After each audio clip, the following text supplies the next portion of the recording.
Hello, मैं Sumant. Welcome to Kalpavriksha IAS. और आज हम डिस्कस करेंगे 5 बेहतरीन एमसीक्यूज यूपीएससी प्रीलिम्स 2023 के लिए। टेलीग्राम का लिंक और वेबसाइट का लिंक आपको दोनों डिस्क्रिप्शन में दिया गया है, उसको देख सकते हैं। जो क्वेश्चन है उसको पहले खुद से अटैम्प्ट करना वीडियो पॉज करके, उसके बाद जो आंसर है ना वो देखना। इससे तुम्हारी जो प्रॉब्लम सॉल्विंग स्किल है वो डेवलप होगी, तुम्हें सवाल सॉल्व करना आएगा। और जहाँ पर आपका आंसर गलत होता है तो वहाँ पर सीखोगे कि मैंने क्या सोच करके ये ऑप्शन मारा था, क्या सोच के मैंने ये गलती करी थी। ठीक है ना। चलो, पहला क्वेश्चन कह रहा है इनमें से कौन सा स्टेटमेंट गलत है, किसके बारे में? गवर्नमेंट ऑफ इंडिया एक्ट 1919 के बारे में। तो ध्यान सुनना, 3 एक्ट में बता रहा हूँ आपको। पहला एक्ट है 1909, ठीक है ना, मॉन्टेगू रिफॉर्म। दूसरा है 1919 मॉन्टेग्यू चेम्सफोर्ड रिफॉर्म। और तीसरा है 1935 गवर्नमेंट ऑफ इंडिया एक्ट। ये 3 एक्ट से एक ना एक एक्ट से सवाल आपका यूपीएससी हर साल पूछता है। तो इन तीनों को आप स्पेक्ट्रम से और जो लक्ष्मीकांत का पहला चैप्टर है उससे पूरा कर लीजिएगा। ढंग से पढ़ना ताकि कोई भी सवाल 1909, 1919, 1935 के एक्ट पर आए वो छूटना नहीं चाहिए, क्योंकि तुमसे छूटेगा, बाकी लोग सॉल्व करेंगे, तुम पीछे हो जाओगे। ठीक है। तो गवर्नमेंट ऑफ इंडिया एक्ट में किया क्या गया था 1909 में? प्रोविंस के जो सब्जेक्ट हैं उसको 2 भागों में बांट दिया। प्रोविंस के सब्जेक्ट को 2 भाग में बांट दिया। एक था रिजर्व्ड सब्जेक्ट, दूसरा था ट्रांसफर्ड सब्जेक्ट। ठीक है, दूसरा था रिजर्व्ड सब्जेक्ट। ठीक है। प्रोविंस में डिसीजन गवर्नर ही लेता था। प्रोविंस में decision in the name of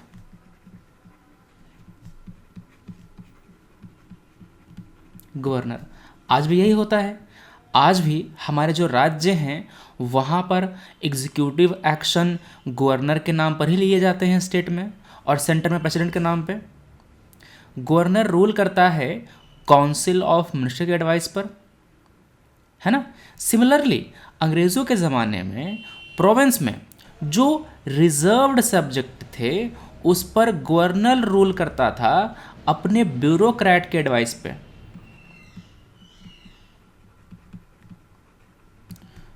जो आपका एग्जीक्यूटिव काउंसिल है उसके एडवाइस पे।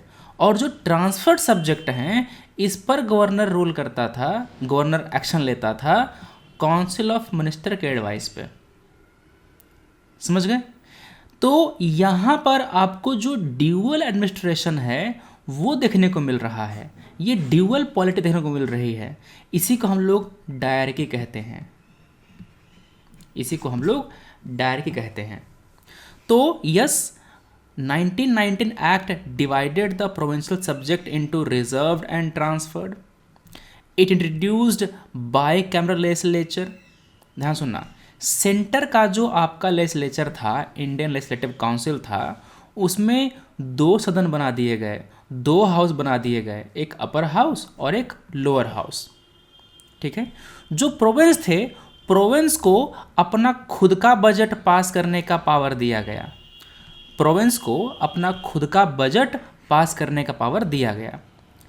सेपरेट इलेक्टोरेट फॉर मुस्लिम, ये आपको दिया गया था 1909 का जो एक्ट है ना उसके ज़रिए, ना कि 1919 के एक्ट के ज़रिए।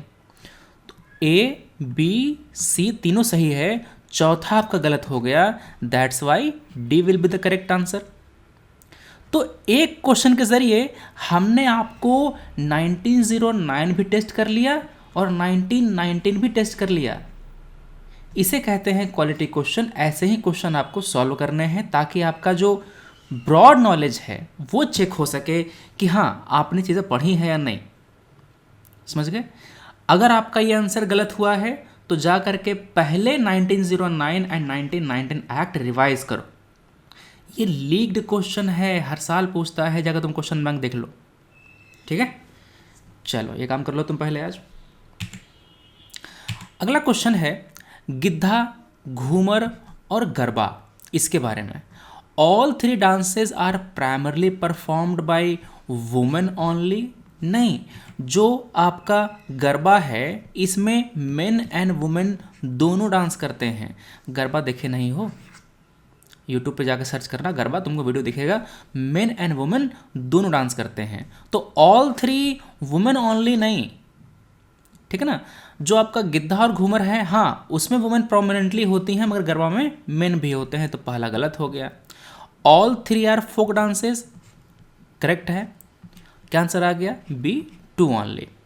सवाल पूछा गया था जो CCRT है उससे। अगला क्वेश्चन है, इनमें से कौन से रीजन में आपको अल्पाइन टुंड्रा बायोम नहीं मिलेगा। ये जो अल्पाइन टुंड्रा बायोम है वो आपको बहुत ही ऊंचे एल्टीट्यूड पर मिलता है, किसी भी लैटिट्यूड पर, ठीक है ना। पूरे पृथ्वी पर कोई भी लैटिट्यूड हो, वहाँ पर आप ज़्यादा ऊंचाई पर जाएंगे तो आपको अल्पाइन टुंड्रा जो बायोम है वो देखने को मिल जाएगा, ठीक है। एशिया में ये हिमालय पर मिलता है, नॉर्थ और साउथ अमेरिका में जो अमेरिकन कॉर्डिला है वहाँ मिलता है, आल्प्स पर मिलता है, स्कैमेडियन माउंटेन्स, इसके साथ साथ अफ्रीका का जो रिफ्ट माउंटेन है वहाँ पर मिलता है, ठीक है। जो तिब्बत का पठार है वहाँ भी मिलता है। तो Himalaya, American cordillera, rift mountain of Africa यहाँ मिलता है, अंटार्कटिका में नहीं मिलता, that's why C will be the correct answer. Shankar का जो इन्वायरमेंट है उसमें जो इकोसिस्टम वाला चैप्टर है ना वो खोलना, उसमें अलग अलग जो बायोम्स हैं उसके बारे में बताया गया है, उस बायोम के फीचर्स क्या क्या हैं, उस बायोम में क्या क्या वनस्पतियाँ मिलती हैं, उस बायोम में क्या क्या जीव मिलते हैं, फ्लोरा और फौना, ठीक है ना। ये सभी बातें लिखी गई हैं और बहुत ही बेहतर ढंग से एक टेबल बना के बताया गया है। यार देखो सब चीज़ मौजूद है, बस तुम्हारे पढ़ने भर की देरी है। हाँ मतलब एक बताने वाला होना चाहिए कि क्या पढ़ना है, मगर पढ़ना तो तुम्ही को है ना, बताने के लिए तो हम हैं ही। तो जितना कहा जाए उतना कम से कम करते जाओ। मैंने तुम्हें 3 बातें बताई हैं आज, 1909, 1919, 1935, और जा करके शंकर से ये टेबल वाला पढ़ लेना। बस तुम आज ये काम करो, तुम्हारा आज का दिन सफल रहेगा, ठीक है। ये तुम 2 काम कर लो आज, काम करके मेरे को रिपोर्ट करो कमेंट में कि हाँ मैंने पढ़ लिया ये वाला चीज़। अपनी अपनी ईमानदारी है कि तुम कितना पढ़ते हो। अगला सवाल है रामसर कन्वेंशन के बारे में। रामसर, सर से सरोवर, ठीक है ना, ये वेटलैंड के बारे में है। जो IUCN है वो प्रशासनिक सेवाएं देता है इस रामसर कन्वेंशन को, पहला करेक्ट है। इस कन्वेंशन को 1979 में अडॉप्ट किया गया था, ईरान का एक शहर है रामसर, वहाँ पे, तो सेकंड भी करेक्ट है। ये लीगली बाइंडिंग नहीं है, ये लीगली बाइंडिंग नहीं है, तो थर्ड गलत हो गया, 1 और 2 करेक्ट। वैसे भी आप 3 को एलिमिनेट कर दिए होते तो आपका आंसर बी पहुंच गया होता। ये मार के मत आ जाना, यहाँ पर नॉट करेक्ट पूछ रहा है, यहाँ पर नॉट करेक्ट पूछ रहा है, इसीलिए आपका आंसर यहाँ पे क्या होगा, बी नहीं होगा। नॉट करेक्ट तो केवल 3 नंबर है ना, क्या है, केवल थर्ड है, इसीलिए C will be the correct answer. बाकी तो 1 और 2 सही है ना बाबू, 1 और 2 सही है, तो 1 यहाँ भी है, यहाँ भी है, यहाँ भी है, 2 यहाँ भी है, यहाँ भी है, तो ए बी और डी खत्म हुआ ना, सी आपका करेक्ट आंसर, क्योंकि सी में तीसरा लाइन गलत है, ठीक है। तो ये बातें हो गई आपके जो रामसर कन्वेंशन है उसके बारे में। एक चीज़ और नोट करो, ये रामसर कन्वेंशन कहता है कि हम वेटलैंड को कंजर्व करेंगे, इसका वाइज यूज़ करेंगे, मतलब इन वेटलैंड को हम इस्तेमाल करेंगे मगर वाइजली। हम इस वेटलैंड का यूज़ प्रोहिबिट नहीं करेंगे, बैन नहीं करेंगे। अगर कहीं लिखा मिल जाए कि Ramsar convention ban the use of wetland, नहीं, ये बात गलत है। It promote wise use of wetland. Clear है? चलो अगला सवाल है एक टाइगर रिजर्व के बारे में, नामदाफा।